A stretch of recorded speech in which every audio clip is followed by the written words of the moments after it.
오늘도 말씀 나누기 전에 앞뒤적으로 보시면서 한번 인사하겠습니다. 항상 행복하세요. 그렇게 한번 서로 인사하면 좋겠습니다.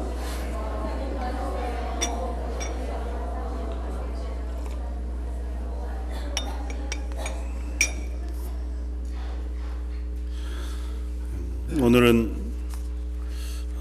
계속해서 비슷한 내용의 말씀을 함께 묵상하고 나누고 있는데요. 영원한 영광은 오늘부터라고 하는 제목으로 함께 고백하며 말씀을 나누었으면 좋겠습니다. 영원한 영광 혹은 영원한 생명, 영생, 영광이라고 하는 단어들을 이렇게 듣다가 보면 저만 그런지 모르겠습니다만 항상 좀 장래의 일, 미래의 일 이렇게 생각이 되어질 때가 많은 것을 봅니다. 그래서 성경이 얘기하는 영생 또 하나님의 영광 가운데 거하는 삶이라고 하는 것은 현실의 어려움과 힘겨움을 다 이기고 난 후에 하나님 부르시면 그제서 얻게 되어지는 장래적이고 미래적인 은혜거나 소망, 선물만이 아니고 오늘 현재를 살아가는 우리의 삶 속에 하나님께서 허락하시고 또는 명령하시고 기대하시는 삶이 그러하다고 하는 사실을 말씀 가운데서 한번 나누면 좋겠다. 물론 이전의 말씀에도 비슷한 맥락의 말씀들을 여러 번 제가 드려서요 아마 익숙하시라고 생각하지만 여전히 그럼에도 불구하고 그 고백들이 우리에게 좀 더 풍성해졌으면 좋겠다고 하는 생각과 또 말씀을 묵상하는 가운데 그 은혜들을 나누면 좋겠다는 생각이 들었습니다. 달라스 윌라드라고 하는 유명한 신학자이자 목사님이 계신데요. 잊혀진 제자도라고 하는 책을 쓰신 분이고 뭐 여러 저작들을 많이 쓰셨는데 복음주의 신학자이자 저술가로 또 목회자로 참 분명한 신앙의 고백들을 함께 나누었던 분이신데 불과 몇 년 전에 이제 하나님 부르심을 받으셔서 하나님 부르신 대로 이제 가셨는데 그 침상에서 마지막 하나님 부르실 때 마지막 유언과 같이 남기신 말씀이 다른 말이 아니라 고맙습니다고 하는 한마디 말이었다고 해요. 그래서 땡큐 이렇게 고백하고 숨을 거두셨다고 표현합니다. 그래서 그 옆에 자리를 지키고 있었던 후배 신학자이자 또 동료였던 분이 그 고백을 들으면서 이렇게 평가했더라고요. 자기 인생 전체를 통해서 하나님의 나라, 그 천국의 실제를 충분히 경험한 고백을 남기고 하나님의 부르심에 응답한 사람이었다. 그렇게 고백합니다. 그러니까 고맙습니다고 한 표현이 그냥 내가 이 땅 사는 동안 옆에 있어줘서 고맙다거나 이런 이야기들을 나누는 것일 수도 있었겠지만 그가 이전에 썼던 책들이나 숱한 고백들을 통해서 적어도 이 땅에서 사는 그 시간 내도록 하나님의 나라의 백성 또 하나님의 나라 천국 그 삶을 실제로 경험하고 실제로 살았고 고백했던 사람의 마지막 고백이 아마 감사합니다고 하는 고백이었겠다 그렇게 쓰고 있더라고요. 요즘 여러 분주한 소식들 가운데 한 개인 혹은 우리의 삶 속에서 과거가 현재의 발목을 잡는 경우들을 종종 봅니다.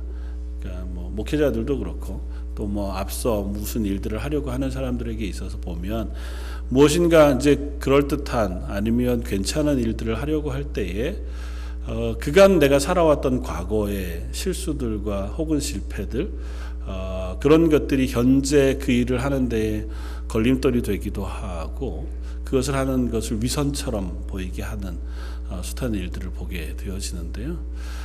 비슷한 예로 비슷한 의미로 우리의 현재가 우리의 미래를 결정하기도 하고 또 우리의 현재를 보면 우리의 미래가 어떠한가를 확인할 수도 있다는 생각이 듭니다. 그런 입장에서 하나님의 나라의 삶 그리고 천국에서의 삶은 지금 우리의 현재를 통해서 확인할 수 있겠다 생각이 되었습니다. 여러분들은 하나님 나라 백성이십니까? 여러분들은 천국에서 사십니까? 감사합니다. 다시 한번 여러분들은 하나님의 백성으로 오늘 사십니까? 의도가 있어 보여서 조금 줄어드시는 건가요? 여러분들이 현재를 살아가는 삶은 천국에서 사시는 삶입니까? 아멘. 이게 저의 입술의 고백뿐만 아니라 삶의 고백이 되어지기를 원합니다. 사실은 참 어렵습니다. 내가 하나님의 백성으로 오늘 살아갑니다 하는 고백은 그래도 조금 내가 할 수 있는 고백 같아요. 왜냐하면 그래도 그리스도인으로 살려고 수고하고 애쓰고 또 예수님의 십자가로 날 구원하신 감사와 그 은혜를 붙잡고 살아가는 삶이니까 난 하나님의 백성입니다. 나는 그리스도인입니다. 그렇게 고백할 수 있는데 지금 살아가는 삶이 천국에서의 삶입니까? 이렇게 물으면 그거는 좀 다르지 않나요?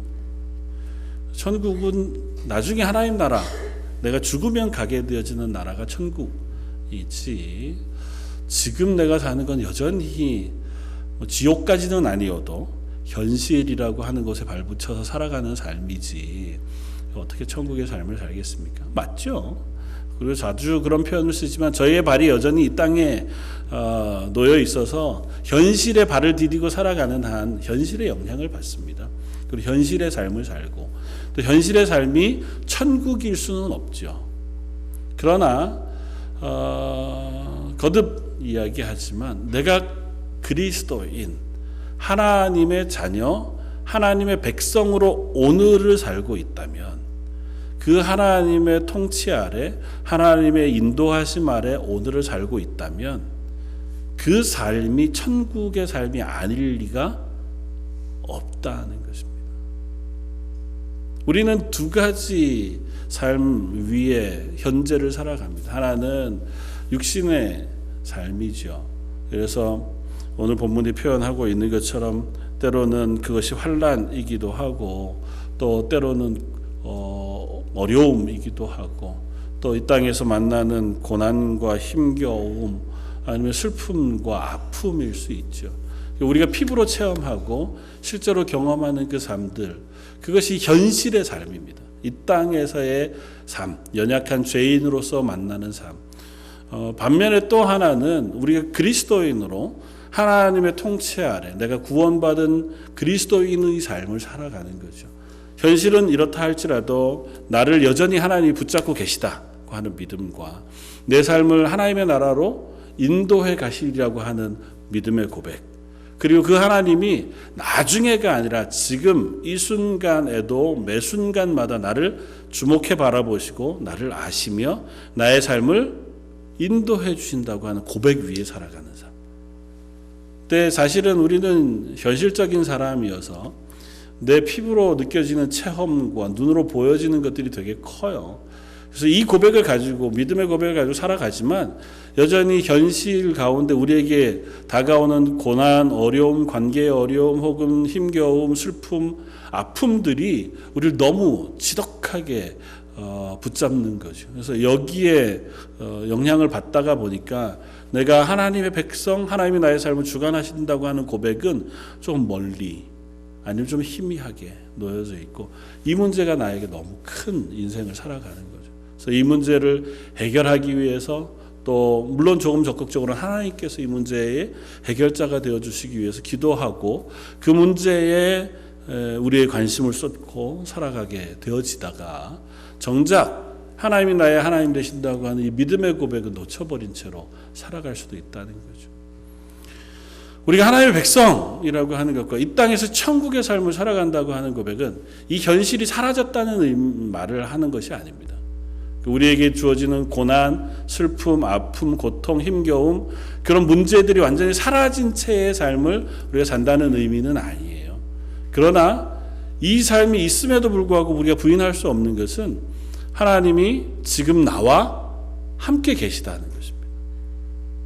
그 하나님이 나의 삶을 책임져 주고 계시다는 거고, 그 하나님이 나를 아신다는 겁니다. 나의 상황과 내 마음과 내 힘겨움과 내 모든 것들을 아신다는 거죠. 그리고 아실 뿐만 아니라 그런 나의 삶을 적극적으로 인도해 주신다고 하는 사실을 고백하며 살아가는 삶. 이게 분명하다면 이 문제는 사실은 우리에게 있어서 크게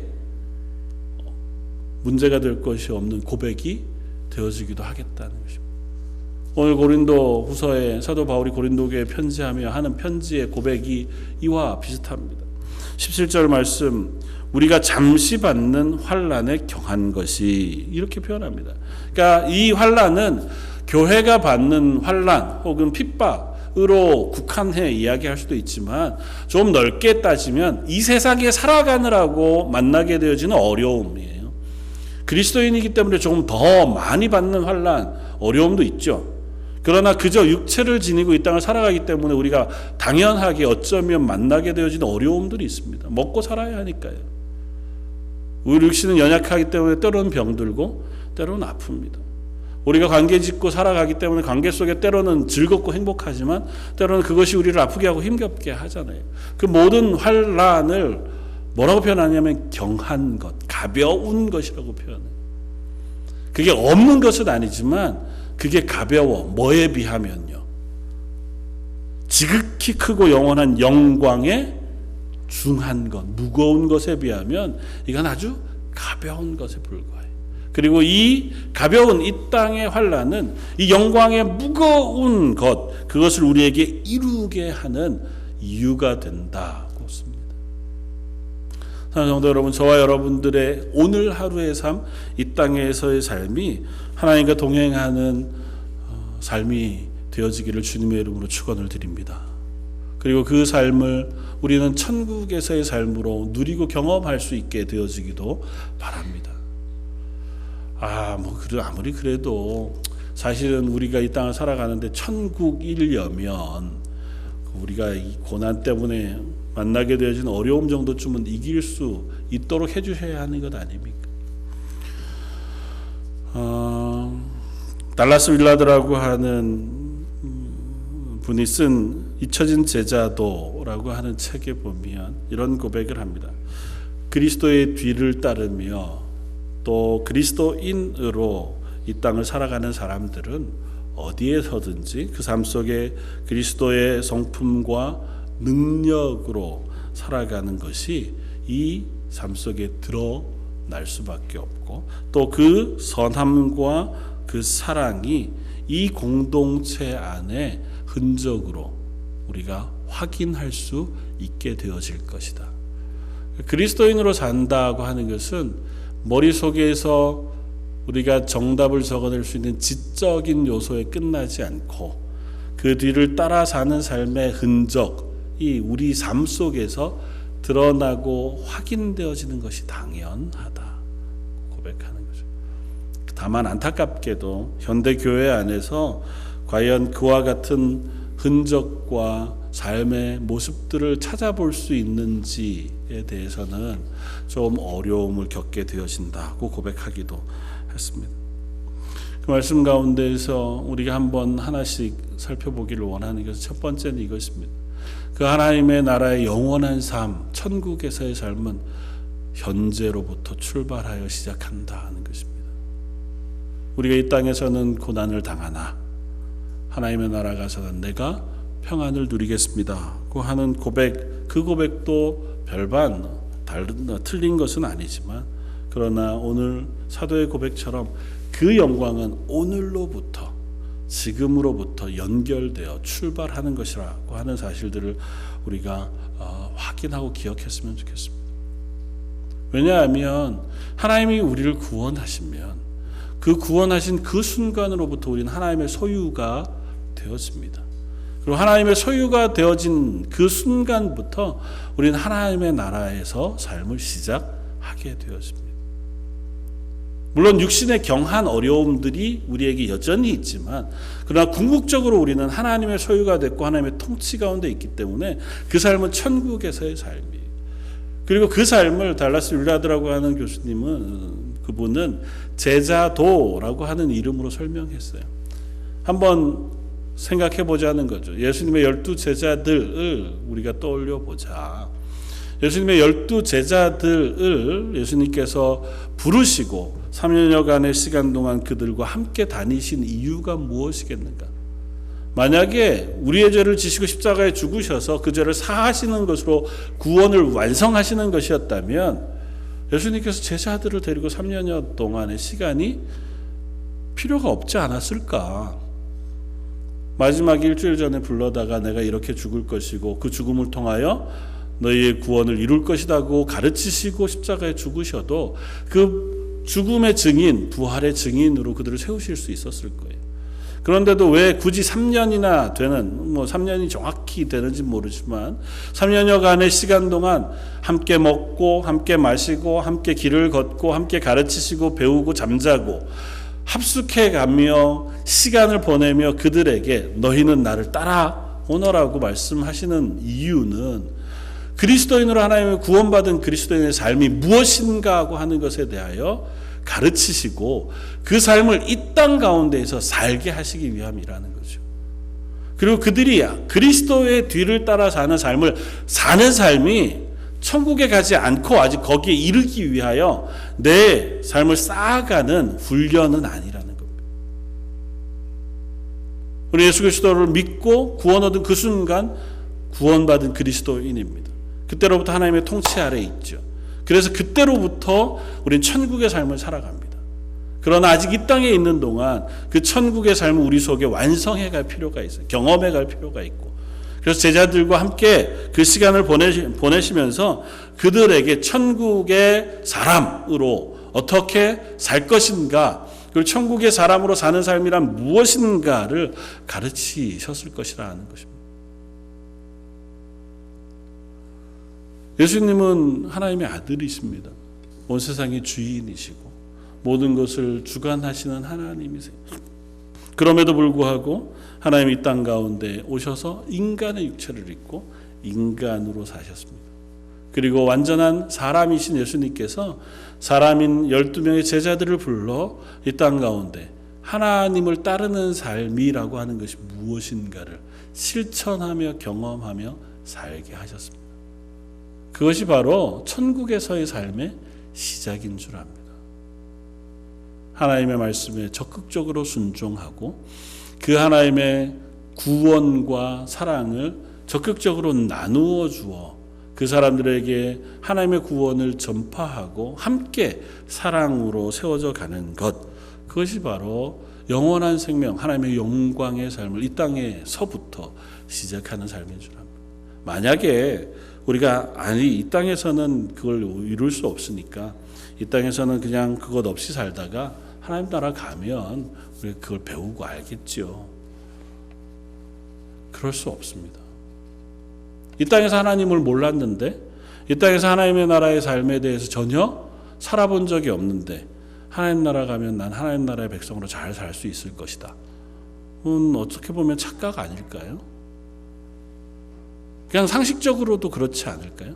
하나님 나라 가는 순간부터 우리가 완전히 변해서 그날부터는 우리가 하나님의 나라에 합당한 삶을 살 수 있지만 아직은 내가 그 삶을 전혀 살지 않아도 된다. 일 수는 없지 않겠습니까? 하나님의 나라 안에서 영원한 삶, 영생을 산다는 것에 대해서 우리가 한번 살펴볼 필요가 있습니다. 몇 주 전에 우리가 함께 나누었지만 영생이란 무엇이라고요? 영생이란 하나님 아버지와 예수 그리스도를 아는 것이다 하는 사실을 우리가 함께 나눈 적이 있습니다. 그래서 요한복음 17장 3절에 그를 아는 것, 하나님과 예수 그리스도를 아는 것이 바로 영생이라고 말씀하셔서 하나님을 아는 것이 바로 우리 구원받은 그리스도인으로서 살아가는 삶이라고 표현했고, 그 알미라고 하는 것은 내가 머리로 아는 지적인 알미 아니라 인격적인 인격적인 교제라고 얘기했고, 인격적인 교제는 다른 게 아니라 인격이신 하나님을 우리가 알고 그분과 교제하는 것이라고 얘기했습니다. 그러니까 인격이시기 때문에 인격인 누군가를 안다는 것은 그분을 신뢰하고 그분과 교제하고 그분의 어떠함을 내가 믿고 또 나의 어떠함을 그분이 아는, 서로 인격적으로 만남을 이어가고 교제를 이어가고 알을 이어가는 그와 같은 관계를 하나님을 아는 것이라고 이야기했습니다. 하나님 우리를 향해서 말씀하십니다. 내가 너를 안다. 목자는 양을 알고 양도 자기 목자의 음성을 안다고 예수님 표현하신 것처럼 하나님 우리를 향하여 우리를 하나님 자녀 삼으신 이상 우리를 안다고 말씀하세요.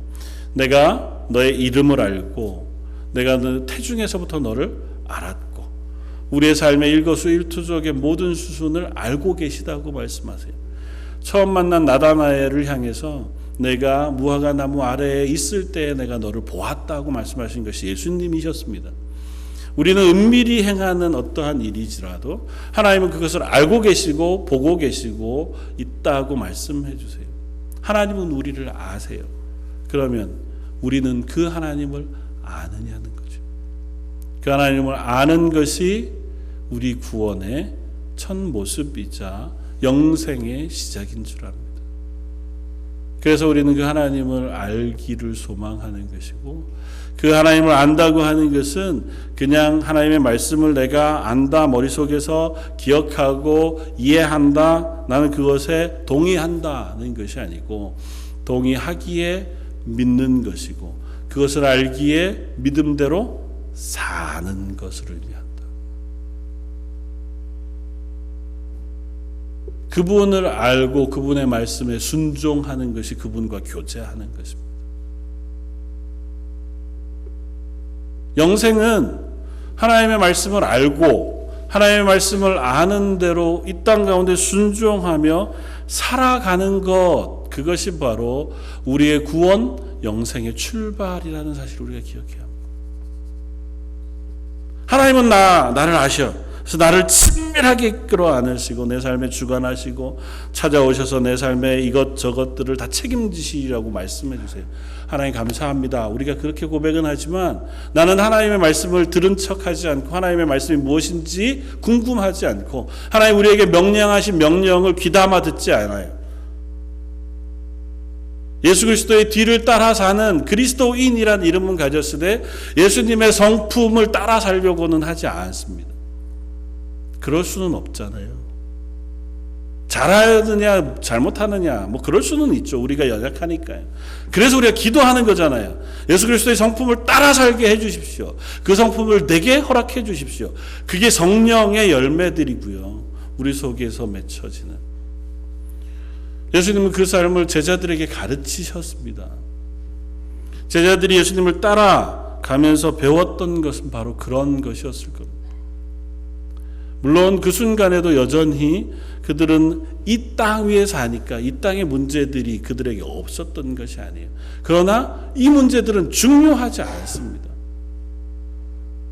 이 땅의 문제들이 없어지지 않지만 그러나 그것이 내 그리스도인의 삶에 크게 영향 미치지는 않아요.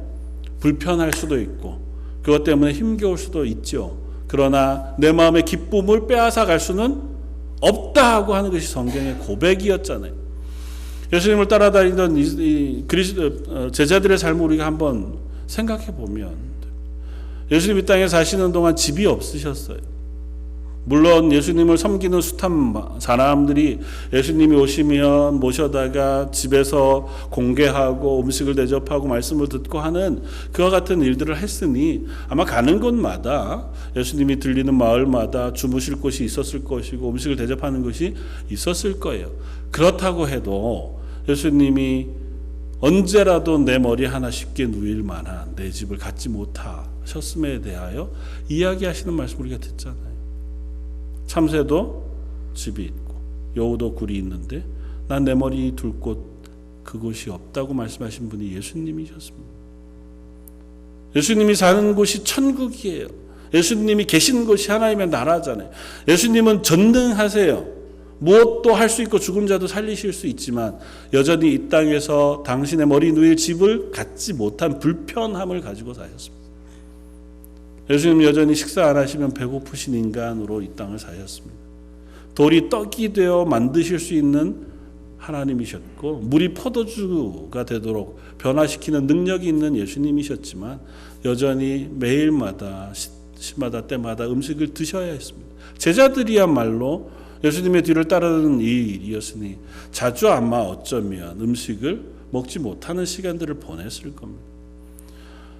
3년여를 계속해서 이스라엘과 이방 지역을 돌아다니며 사셨으니 그들은 끊임없이 걷는 그 걸음을 멈출 수 없었을 겁니다.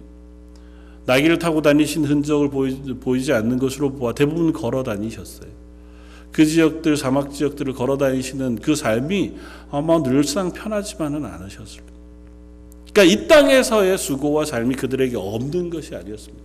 그러나 그들이 예수님과 동행하고 예수님과 친밀했기에 그 시간 동안의 삶이 그들에게 있어서 하나님의 나라의 영원한 생명을 누리는 시간이었고, 예수님은 그들에게 그 삶을 가르치십니다.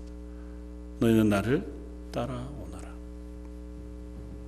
그리고 그 삶을 따라 사는 삶을 이 땅 가운데 너희가 이제는 시작하여 앞으로도 그 삶을 살아갈 것을 명하고 계십니다. 또 하나, 영생은 하나님을 아는 것임과 동시에 그냥 하나님과 영원히 사는 것만을 의미하지는 않습니다. 하나님과 영원히 사는 것일 뿐만 아니라 하나님의 영원한 통치, 다스림에 동참하는 것이라고 성경은 표현합니다. 로마서 5장 17절에 성도가 예수 그리스도를 통하여 생명 안에서 왕노릇하는 것이라고 씁니다. 그리스도인은 예수 그리스도 안에서 영원한 생명을 가지고 이 땅 가운데 왕노릇하는 사람들이 드디어 천국은 그런 것이구나. 성경은 끊임없이 우리들에게 예수 그리스도가 이 땅에 오셨을 때 세상의 왕노릇하시는 통치자가 되어주시고 성도들은 그 곁에서 함께 왕노릇할 것이라고 표현해요. 그때는 왕노릇하지만 지금은 우리가 이 땅 가운데는 왕노릇하지 못하는 삶을 사느냐? 아니요, 그렇지 않습니다. 성도가 사는 삶은 이 땅에서 이미 이 땅을 다스리고 통치하는 삶을 살아가는 삶이라고 하는 사실 우리가 잊지 말아요. 한 가지 오해가 있는 것은 하나님의 통치가 무엇이냐는 거죠. 하나님 창세전부터 지금까지 온 세상을 통치하셨습니다. 다스리셨어요. 하나님의 다스림의 모습이 가장 분명하고 적극적으로 나타난 장소가 있습니다. 어딜까요?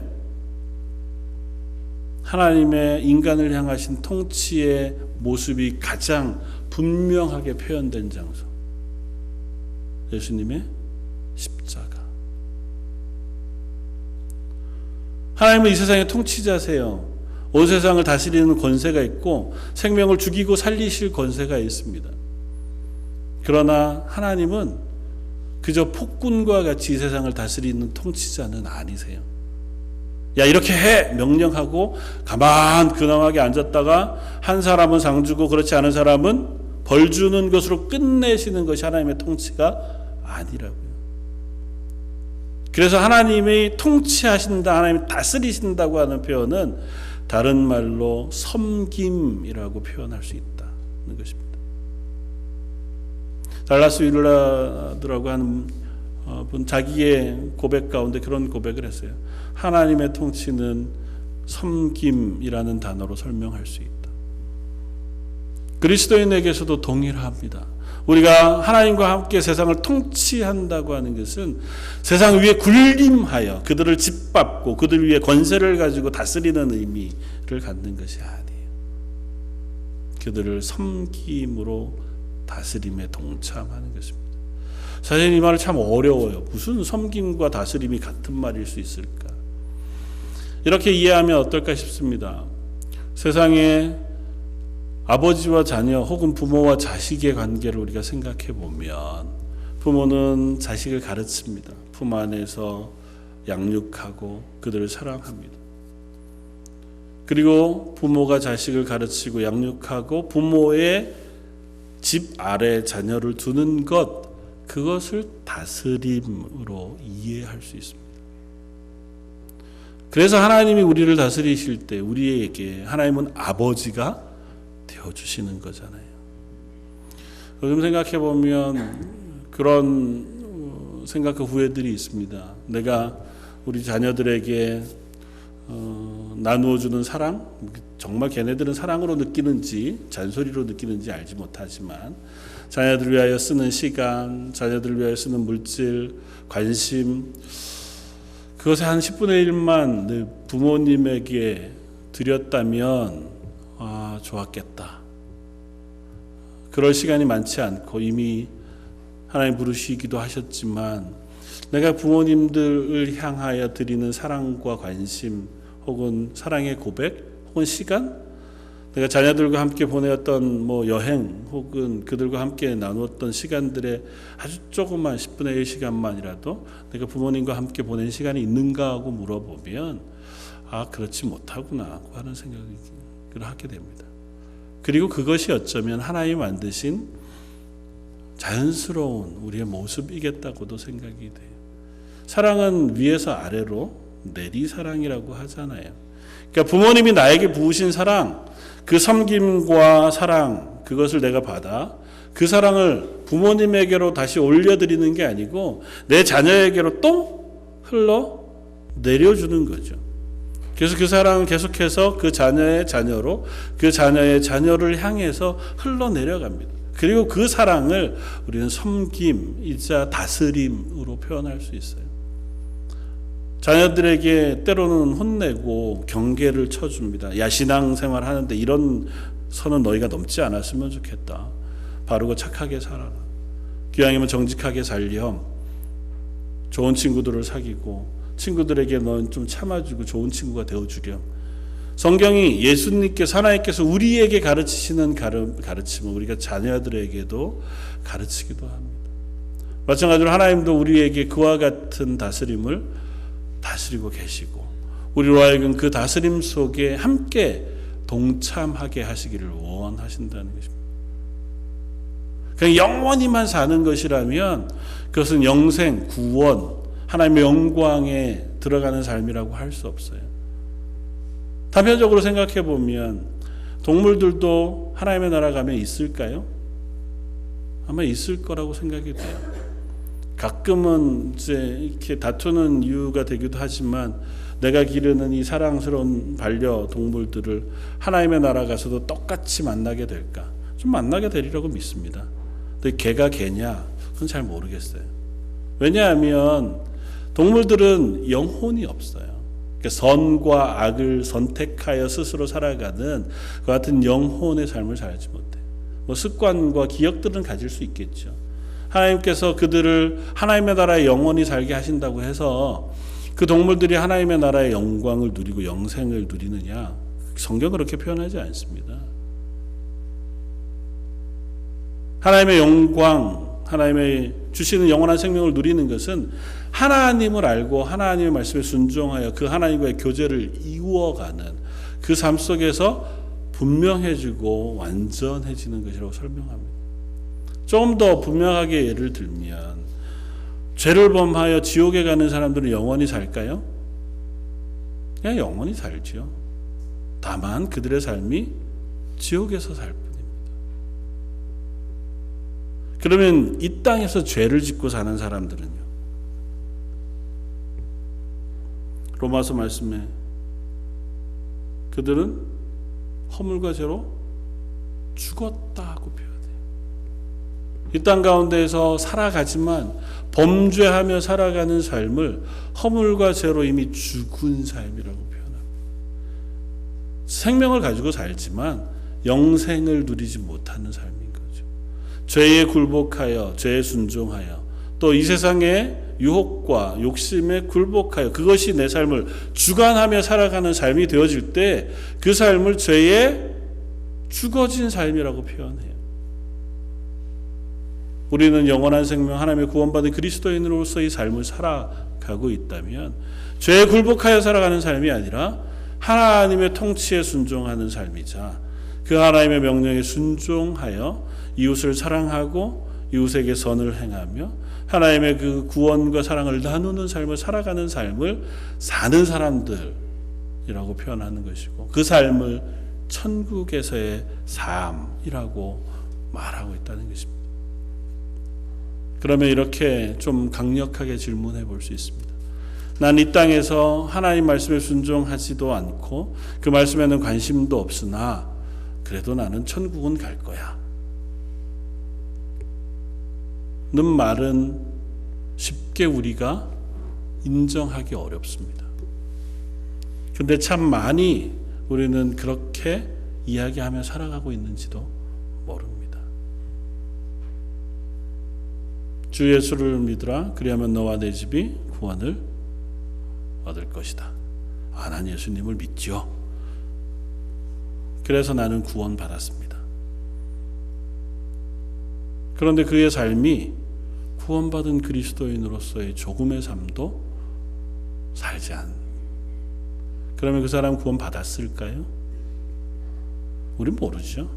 하나님이 구원은 하시는 일이니 하나님께서 그 구원을 완성하실 것이니 언젠간 부르실 것인지, 아니면 지금 이미 부르셨는데 여전히 우리가 연약해서 연약한 채로 살고 있는지 그건 확인할 길이 없죠. 그러나 분명한 것은 내가 머리를 끄덕이고 인정했다고 해서 내 구원이 완성되는 것은 아니라고요. 내가 안다고 하는 것은 내 머릿속에서 알고 답을 쓸 수 있으므로 내가 구원을 받았다, 완성했다, 나는 천국의 삶, 영생을 누린다, 그 얘기할 수 없다고. 왜? 천국의 삶, 영생을 누리는 것은 지금은 내가 못 살아. 지금은 세상의 삶이 너무 복잡하고 다단하고 내가 너무 연약해서 이거 살아가느라고 허둥대느라고 내가 하나님 나라 천국은 못 살지만 나중에 나 죽으면 그날부터 난 하나님의 나라 가서 살 거야. 아니요. 그럴 수 없습니다. 이 세상에서 천국을 안 살았는데, 이 세상에서 하나님의 나라의 백성으로 살지 않았는데, 이 세상에서 예수 그리스도의 뒤를 따르는 제자로 살 생각이 없었는데 죽고 나니 갑자기 하나님의 제자가 됐다? 하나님의 백성이 됐다? 하나님의 나라의 사람이 되었다? 일 수는 없다고요. 우리가 누군가를 평가하기 위한 잣대로 말고요. 나 스스로의 삶을 생각할 때, 내 스스로의 삶을 생각할 때 내가 하나님의 나라의 백성이라면 지금부터, 현재부터 하나님의 백성의 삶을 살기 위한 수고와 애씀이 내 속에 있어야 합니다. 그리고 그것이 의무와 짐만이 아니고요. 그 삶을 사는 것이 기쁨이자 우리에게 주는 평강일 수밖에 없습니다. 그것이 천국에서의 삶이라. 우리가 우스갯소리로 혹은 농담으로 들었던 이야기 중에 천국과 지옥에 대한 비유 이런 얘기 있었잖아요. 천국과 지옥은 똑같다. 다만 긴 젓가락을 가지고, 자기 입에 넣을 수 없는 젓가락을 가지고 먹는 음식 먹는 것과 같다. 지옥은 어떻게 해요? 서로 자기 입에 넣느라고 애쓰는데 자기 입에 넣을 수 없으니 그것으로 배고파 싸우는 삶이 지옥이라면 똑같은 상황이지만 천국은요, 서로에게 음식을 먹여주어 서로 기쁨과 평안이 있는 것이 천국이라고. 어쩌면 적절한 비유일지도 몰라요. 이 땅에서 하나님의 나라의 백성으로 산다고 하는 것은 하나님이 우리에게 허락하시는 선한 성품으로 사는 거예요. 서로 오래 참아주고 위하여 기도해주고 서로를 섬깁니다. 서로를 사랑해주고 서로의 연약한 부분들을 용서해주고 내 연약한 부분들을 자꾸 깎아내려. 그래서 그 사랑이 나뉘어지기를 기뻐하는 마음으로 사니 그 삶의 모습 속에 기쁨이 생길 수밖에 없고 그 삶 속에 서로가 서로를 향한 평안이 늘어날 수밖에 없죠. 물론 상처도 있고 아픔도 있을 수 있습니다. 우리는 아직도 연약하니까. 그러나 이 땅에서 그 삶의 모습, 하나님 우리에게 허락하신 영원한 삶으로의 부르심에 전혀 응답할 생각이 없이 이 땅의 방법과 이 땅의 욕심과 이 땅의 자존심을 그것을 따라서 살면서 난 나중에 하나님 나라 갈 거야. 난 그래도 예수님을 믿어. 로 내 마음을 위안하는 것은 어리석은 일일 수 있다는 사실을 기억해야 합니다. 오늘 본문의 사도 바울이 고린도 교회에 편지하면서 그렇게 편지합니다. 그러므로 우리가 낙심하지 아니하노니 우리 겉사람은 낡아지나 우리의 속사람은 날로 새로워지는도다. 우리의 겉사람은 점점 낡아져요. 힘있게 좀 그리스도인으로 살고 싶지만 점점 육신도 연약해지고 우리의 마음도 점점 낡아지는 것 같아요. 그러나 그리스도인으로서의 우리의 속사람, 하나님의 말씀에 순종하고 하나님을 기뻐하고 하나님으로 인하여 이 땅에 그래도 그 모습을 뒤따르려고 하는 그 삶은 점점 새로워진다. 그래서 이렇게 고백하는 겁니다. 우리가 잠시 받는 환난의 경함은, 이 땅에 환난이 여전히 남아있어.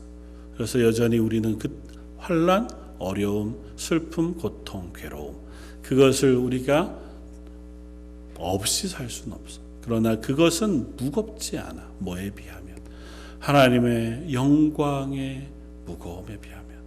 영원한 생명을 가진 그리스도인이 누릴 하나님의 영원한 생명, 그 하나님의 영광에 비하면 이것은 너무 가벼울 뿐만 아니라 이것을 통하여 오히려 하나님의 영광의 풍성함이 더욱 단단해져 가고 풍성해져 간다고 고백한 그 고백이 저 여러분들에게도 동일하게 고백되길 원합니다. 우리가 이 땅을 살아가지만 때로는 힘들 수 있고 때로는 아플 수 있고 때로는 지칠 수 있습니다. 그러나 그 가운데에서도 나를 붙잡으신 하나님을 신뢰함으로 오히려 그 어려움을 이기는 감사가 우리 속에 생겼으면 좋겠고 그것을 넘어서는 그 기쁨이 우리 속에 있었으면 좋겠고 그것이 점점 더 풍성해져서 나중에는 그와 같은 환난이 오히려 기도의 감사의 이유가 되어지고 또 그것을 함께 겪고 있는 다른 이들에게 위로와 사랑과 격려를 전해줄 수 있는 믿음의 사람이 되어진다면 우리 이 땅 가운데 이미 하나님의 나라의 백성으로 천국의 삶을 살아가는 사람 되어질 줄 믿습니다.